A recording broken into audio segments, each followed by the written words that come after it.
Hey guys, welcome to Em's K Corner. I'm Em. Today I want to talk to you about episodes 9 to 12 of Dr. Slump. Let's review. Episode 9 has a lovely beginning with that credit-grabbing, two-faced ex-colleague she used to have. I can see now why she was actually so angry and hurt by what he did.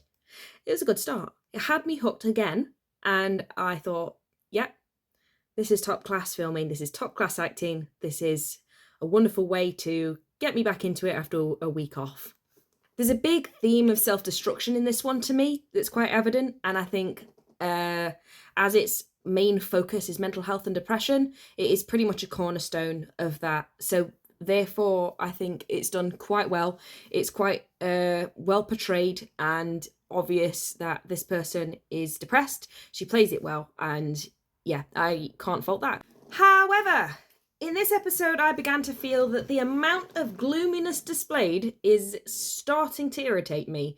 You know, any time you watch something with that much focus on one thing, with the same thing over and over again, it does get tried. And for me, on this episode, I'm starting to feel like, okay, I get it. Yeah, you're depressed now, talk about something else. And it's not the fact that it's about the depression carries on. This is how it is for people, and I completely get that. But when you're watching it as the viewer, show us something else as well. Keep us interested. Keep going. Come on, carry on. What's next? Show me something interesting. Because otherwise, you start to drift. You start to feel down when you watch it yourself, and that's what you want to avoid. Although, this partner of hers is like the nicest guy ever. He is the sweetest guy. I think and it's really well acted too. I mean, obviously, Park Young-sik is a fantastic actor, and it really comes across in this particular drama. I've seen other ones with him in as well, where he's obviously just as good, but you can, because of the role he's playing is very different to some of the others, it really shines through in this drama. And I really think that the character, his character in this is absolutely lovely and played well, comes across well, believable. Another good point is the soundtrack in this particular drama that I've started to notice a little bit more as it goes on is perfectly complimenting and really nice, and probably one that I'll be adding to my list of things to listen to whilst I'm working, because I really do enjoy the sound of OSTs while I'm sat there working away, and I think that this is one of those soundtracks. So yes, that's a good score. Another part of this that I noted in sort of episode 9 was being set up by her mum to go on that date. I think was totally cruel. But also she did come across as really, really guilty and feeling bad about it. I kind of get why she did it, but it was, yeah, the whole thing was just like, oh no, what a train wreck. But it was quite believable. So I quite liked that, actually. I noticed in this episode the uncle starting to come into a bit of his own again, and now we're having less of a background character, more of a supportive character. So the same with the whole family as it goes on and progresses. I'm noticing that they've been brought more into the story as I was hoping they would, and now it's a lot less irritating to have these just kind of background characters that aren't really doing much, they're just sitting there. There's less of that now and more supportive characters, which is great as well, because obviously it gives them a chance to act and we get to see all their great acting skills. Again, along with the gloominess, the martyr role that she's playing is a little bit irritating. She's not helping herself, and it's irritating to watch as the viewer. PTSD is a hard thing to act. It's very easy to overact, and it's very hard to pull off.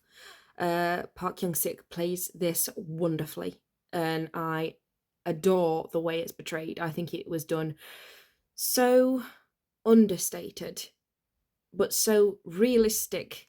I believed it, and that is a hard thing to do. Most K-dramas often kind of overact PTSD to a point it becomes kind of unbelievable that this person can function in day-to-day life. But, obviously Jung is functioning. He's managing to cope, but he's struggling still, and I think it was done great. I think he acted that part really well. Surprise, surprise, who's at the end in the operating theatre? I knew it was going to be her. It was a predictable end, but it was really gorgeous. I loved it. I thought it was great. It didn't surprise me, but to be fair, I only realised and clocked on it would be her kind of as you went into the operating theatre, and then it just hits you before you see her, which I thought it was good though. That was a lovely thing for her to do. Flip character role over in episode 11. What is with his character change? All of a sudden he hates the fact that she's helping him. Like, he's been the supportive one the entire time, and this really loving guy who just, essentially can't do any wrong, but then just kind of takes it all out on her all of a sudden, and then bang, he's the mean one. I was like, whoa, whoa, whoa, harsh, man. But that calmed down fast. And when he actually explained what was going on, obviously that was a little bit more acceptable. And I've probably made him more real, actually, because nobody is all nice all the time. I really liked Nam Hanyul in this one for the purpose, for the end of episode 9 and the beginning of episode 10. I started to like her more. Her character was more likable than previously. On and off, this character seems nice and then kind of fickle. And throughout the entire series, I can't decide if I like her. But what I like about that in itself is that she's quite a grey character. So it doesn't matter that I don't love her, because she has depth, and that I really like. I was so happy that nothing went wrong in that surgery. I don't know why. I was just convinced that something was going to go wrong. I think it's because it would have been the icing on the cake to whatever mental health issues he's got going on with the PTSD about surgery. I think it would have been awful if they'd made something bad happen. So I'm really glad they didn't. But I totally expected it. So I was like holding my breath the entire time. Keeping that kiss hidden was gold. What good writing! That totally got me. I didn't expect it, and the way they were acting at the dinner, and then that afterwards, they just kind of show you the kiss that happened previously. Oh, it was great. That was good writing. That surprised me, because as a consistently good series, I haven't noticed anything that's been that outstanding in the way it was filmed and portrayed. I just think that was really good. It was really good, and knocked up the series, in my opinion, a little bit more, because it just wasn't quite so in your face as every other K-drama is. It wasn't non-stop or anything. It just kind of passed it off as not a big deal and then went back. I just love it. I just loved that. Fantastic idea. Great writing. Towards the end of episode 9 and throughout 10, it was less miserable, less irksome, much more interesting to watch.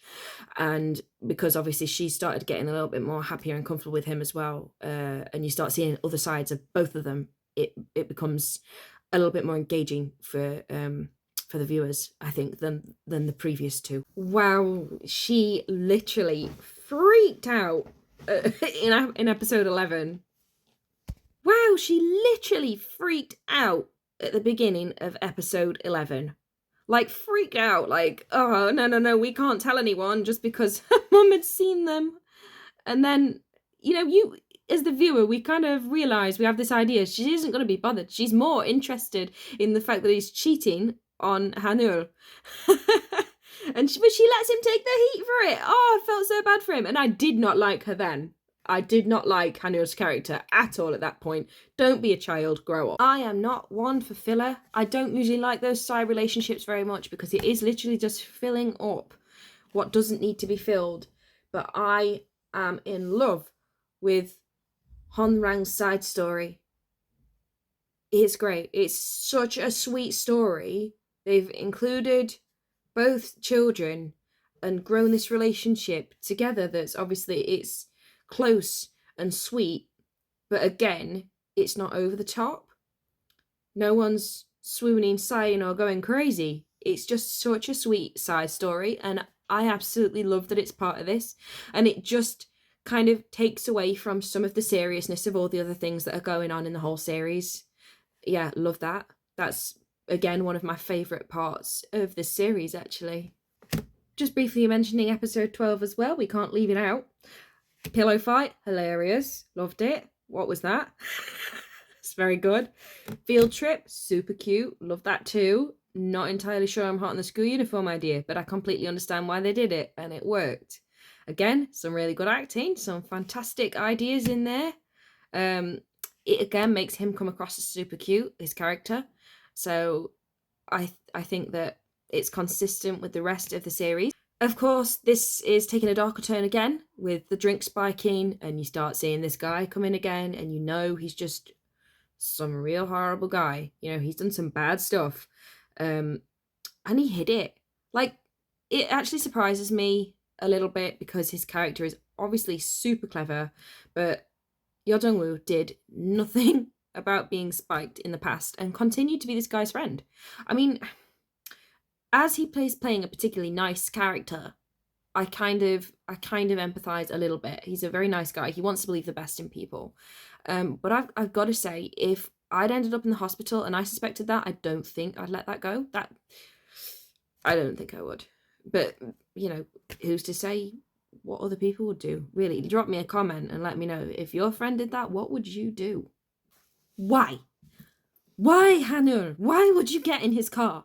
Like, this guy, he spiked your friend's drink. He took credit for all these things. He is a bad guy. What if he does something really bad? And then, bang, car accident. That honestly surprised the life out of me. I was on the sofa, not even kidding. It was crazy surprising.